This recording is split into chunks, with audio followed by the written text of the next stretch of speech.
মোৰ ওপৰত একদম ডাইৰেক্টলি ক'লে বোলে অখিল গগৈ এবাৰ জিকিছে প্ৰত্যেকটো নামঘৰত 1.5 লাখ টকা দি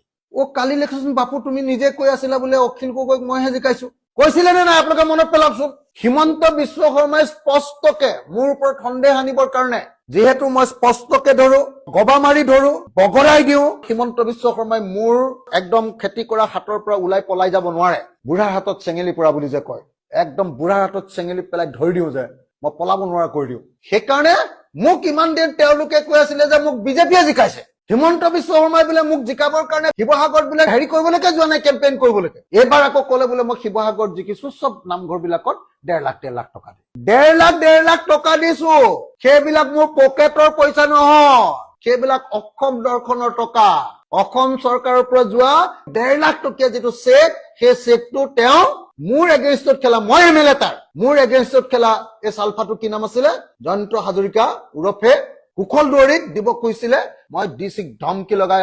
মই এমএলএ থাকোতে ইয়াত কোনে 1.5 লাখ টকাৰ চেক চালফাই বিলাব পাৰিব ধমকি লগাই মই সব বিলাক চেক লৈ আহিলো মই নিজে বিলালো সেইটোতে তেওঁ মাথাটো গৰম এতিয়া বাহিৰত প্ৰচাৰ কৰিছে বোলে অখিল গগৈ বোলে গোটেই হেৰি কৰি দিলে 1.5 লাখ টকা দি দিলে অকেছত দিয়া বুলি কৈছে তেওঁ কৈছে যে এইটো কাৰণে মোক বোলে কোনোবাই স্পন্সৰ কৰিছে যদি স্পন্সৰ কৰিছে তেওঁ মতেতো আচলতে তেওঁৱে মোক জিকাইছে তেতিয়াহ'লে তেওঁৱে স্পন্সৰ কৰিছে মোক তেওঁতো নিজে কৈছিলে হয়নে নহয় কওক কৈছিলে নে নাই আপোনালোকৰ মনত পেলাওক না ভাই সবেই মনত পেলাওক না এটা কথা তেওঁলোকে মোক ইমান দিন কৈ আছিলে যে অখিল গগৈক বিজেপিয়ে জিকাইছো অখিল গগৈ হিমন্তই জিকাইছো এতিয়া কৈছে যে অখিল গগৈ কেছত 1.5 লাখ দিছে তুমিয়ে দিছিলা পইচাটো তেতিয়াহ'লে কেছততো তুমিয়ে ফুচিবা তেতিয়াহ'লে এবাৰ গছত গৰু উঠা কথা কৈ অসমৰ মানুহক বুৰ্বক বনাব খুজিছে এইবাৰ ক'লে যে বোলে অখিল গগৈয়ে কৰ্মচাৰী বিলাকক ওল্ড পেঞ্চন স্কিম দিয়াৰ কথা কৈছে আজিকালি কোনো কৰ্মচাৰীয়ে ওল্ড পেঞ্চন স্কিম OPS নিবিচাৰে এইবুলি হিমন্ত বিশ্ব শৰ্মাই ক'লে ফেচবুকত এটা পোষ্ট দিলো অসমৰ কৰ্মচাৰী বিলাকে মোক জনাওক আপোনালোকৰ কৰ্মচাৰী বিলাকৰ ভিতৰত কিমান মানুহে একচুয়ালি আপোনালোকে পুৰণি পেঞ্চন স্কিম বিচাৰে আৰু কিমান মানুহে নতুন পেঞ্চন স্কিম বিচাৰে 10,900টা কমেন্ট আহিছে 100% মানুহ এজন মানুহক বাদ দি তাকো সেই মানুহজন মই চালো কোন মানুহ তেওঁ আকৌ লিখিছে যে মই চিৰকাল সৰ্বানন্দ সোণোৱালৰ ভক্ত ডিব্ৰুগড় বিজেপিৰ কিবা এটা ডিপাৰ্টমেন্টৰ তেওঁ হেড সেই মানুহজনৰ বাহিৰে 10,900 কমেন্টৰ ভিতৰত 10,900 কৰ্মচাৰীয়ে কৈছে যে আমাক OPS লাগে সেইকাৰণে মই মুখ্যমন্ত্ৰীক চ্যালেঞ্জ কৰিছো যে আপুনি কৈছে যে অসমৰ কৰ্মচাৰীয়ে NPS বিচাৰে মই কৈছো অসমৰ কৰ্মচাৰীয়ে মোক সদায় কৈ আছে যে OPS লাগে আপুনি এটা গণভোট প্লেবিচাইট লওক কৰ্মচাৰীৰ পৰা এটা মতামত লওক ভোটিং কৰক যে কৰ্মচাৰীৰ কিমানে NPS বিচাৰে আৰু কিমানে OPS বিচাৰে মই গ্যাৰান্টি দিছো আপুনি 99% হাৰিব কৰ্মচাৰীৰ পৰা ভোট লওক তাৰপিছত এবাৰ ক'লে যে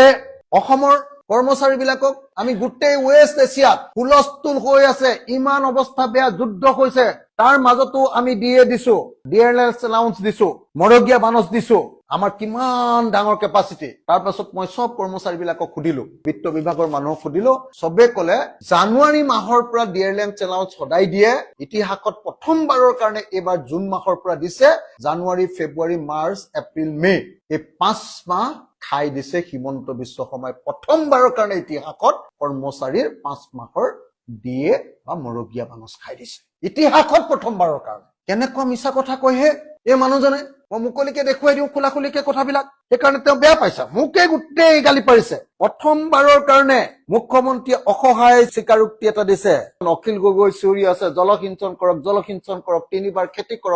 খেতি কৰক মুখ্যমন্ত্ৰীয়ে অসহায়ভাৱে কৈছে যদি মই গোটেইখিনি জলসিঞ্চনতে পইচা দি দিওঁ তেতিয়াহ'লে মোৰ এডুকেশ্যন কেনেকৈ চলিব তেতিয়াহ'লে মোৰ পানী যোগান খোৱা পানী যোগান কেনেকৈ চলিব তেতিয়াহ'লে মোৰ পঞ্চায়ত ডিপাৰ্টমেন্ট কেনেকৈ চলিব তেতিয়াহ'লে মোৰ টুৰিজম কেনেকৈ চলিব তাৰ মানে তেওঁৰ হাতত যে পইচা নাই অসহায়ভাৱে স্বীকাৰ কৰিছে আৰু জীৱনত প্ৰথমবাৰৰ কাৰণে মোৰ জীৱনৰ আটাইতকৈ ডাঙৰ সাফল্যটো হ'ল যে জীৱনত প্ৰথমবাৰৰ কাৰণে হিমন্ত বিশ্ব শৰ্মা আৰু বিজেপি চৰকাৰৰ সন্মুখত মই জলসিঞ্চন শব্দটো উলিয়াইছো ইৰিগেশ্যন অৰ্থাৎ পানী দিব লাগে আৰু বছৰ 3বাৰ খেতি কৰিব লাগে জাতি কেতিয়াও ভেকুলিৰ বিয়া পাতি জীয়াই থাকিব নোৱাৰে এই কথাটো মই